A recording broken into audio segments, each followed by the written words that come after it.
حوله بكوفان يوما، ثم قرت وما يزال الهدير، وسيبقى يهز سمع الليالي منبر من بيانه مسحور.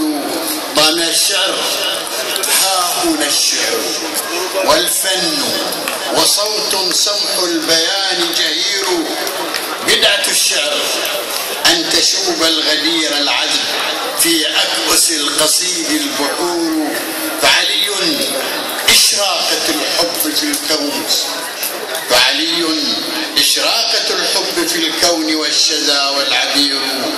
إن للشعر نكهة في العيد الأغر حين يثور. ألا طبعا مع فرقة المنتظرون ومع الألحان بمناسبة تمثيل أمير المؤمنين